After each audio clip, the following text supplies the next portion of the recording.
June 20 வியாழக்கிழமை. முந்தினவர் பிந்தினவர்.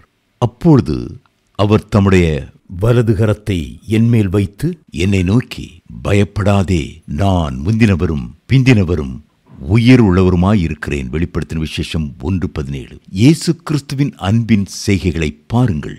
தம் கரத்தை அன்போடு யோவான் மேல் வைத்து பயப்படாதே என்று சொல்லி பயத்தை நீக்கினார், ஆற்றினார், தேற்றினார், அரவணைத்தார்.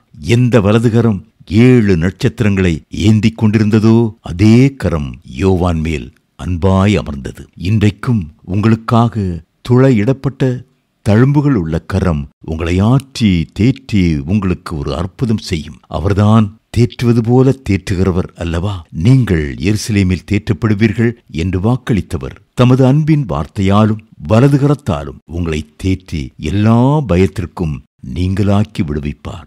இதே அனுபவத்தை நீங்கள் மறுரூபமலையிலும் காணலாம். ஒளியில் உள்ள ஒரு மேகம் அவர்கள் மேல் நிழலிட்டது.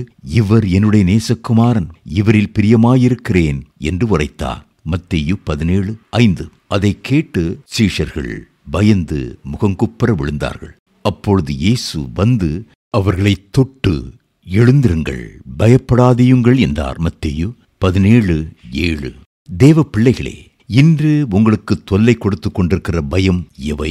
எது நிமித்தம் உங்களுடைய உள்ளம் கலங்கி கொண்டிருக்கிறது? உங்களுடைய எதிர்காலத்தை குறித்த பயமானாலும் சரி, தீய மனுஷரை குறித்த பயமானாலும் சரி, மரண பயமானாலும் சரி, கர்த்தர் பயப்படாதே என்று சொல்கிறார். மட்டுமல்ல, எல்லா பயத்தையும் அவர் நீக்கி போடுவார்.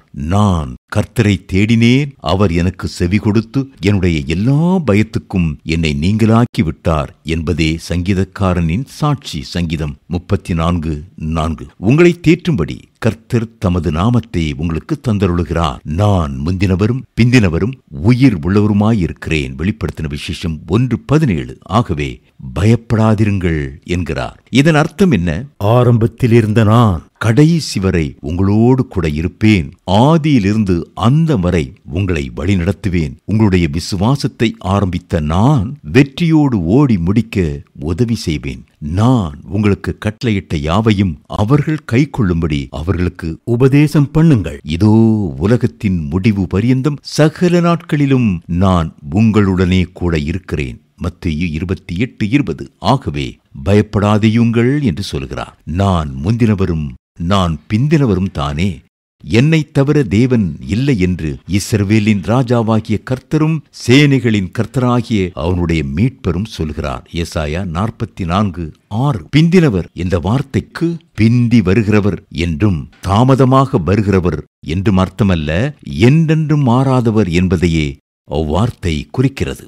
பழைய ஏற்பாட்டில் முந்தினவராய் இருந்தவர் புதிய ஏற்பாட்டிலே பிந்தினவராய் நம்மோடு இருக்கிறார். தேவ பிள்ளைகளே, பழைய ஏற்பாடும் புதிய ஏற்பாடும் இயேசு கிறிஸ்துவே. முற்பிதாக்களோடு இருந்தவரும் இவரே, இன்று நம்மோடு இருக்கிறவரும் இவரே. முந்தினவராயிருக்கிற கர்த்தராகிய நான் தானே, பிந்தினவர்களோடும் இருப்பவராகிய நான் தானே. ஏசாயா 41:4.